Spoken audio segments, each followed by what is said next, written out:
নমস্কার, শুভ সন্ধ্যা। নিউজ ভ্যানগার্ডের পর্দায় সকলকে স্বাগত। সঙ্গে রয়েছে শতাব্দী গুরুত্বপূর্ণ খবরের দিকে নজর রাখছি।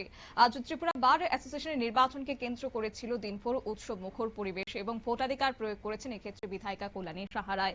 দিনভর এই নির্বাচনকে কেন্দ্র করে নির্বাচন প্রক্রিয়া ঘুরে দেখেন বিধায়িকা, সঙ্গে ছিলেন সুবল ভৌমিক। তারা ভোট গ্রহণ কেন্দ্র পরিদর্শন করে আইনজীবীদের সঙ্গে কথা বলেন এবং নির্বাচনের সার্বিক পরিস্থিতির খোঁজ খবরও নিয়েছেন।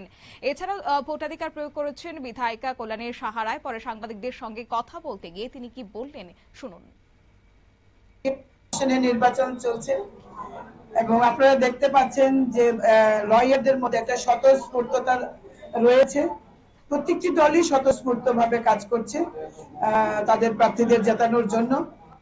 আমরা যারা বিজেপি উন্নয়ন মঞ্চের পক্ষে, আমরা আইনজীবী উন্নয়ন মঞ্চের পক্ষে, আমরাও রয়েছি মাঠে। আমাদেরও লক্ষ্য এই নির্বাচনে জয়লাভ করে বারের ডেভেলপমেন্টে এবং রাজ্যের আইনজীবীদের স্বার্থে কাজ করা। তো মানে আমাদের প্রত্যেক কর্মীদের মধ্যে উৎসাহ রয়েছে, প্রত্যেকেই আজকে কোর্ট চত্বরে রয়েছেন। তবে আমাদের এই নির্বাচনে যেটা হয় সবচেয়ে একটা পরিবেশটা থাকে বন্ধুত্বপূর্ণ। এই পরিবেশটা রয়েছে, এখনো সৌহার্দ্যমূলক পরিস্থিতিতে ভোট হচ্ছে। কোথাও কোনো অপ্রীতিকর ঘটনার আমরা এখনো খবর পাইনি।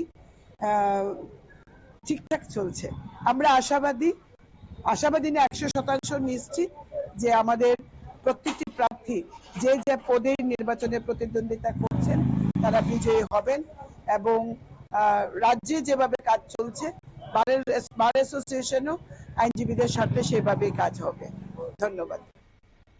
বিধায়িকা বলেন, গণতান্ত্রিক পরিবেশে শান্তিপূর্ণভাবে নির্বাচন অনুষ্ঠিত হয়েছে এবং অত্যন্ত ইতিবাচক। আইনজীবীদের স্বার্থ রক্ষা ও বার অ্যাসোসিয়েশনের সার্বিক উন্নয়নের লক্ষ্যে আইনজীবী উন্নয়ন মঞ্চ কাজ করে চলেছেন বলেও তিনি উল্লেখ করেছেন।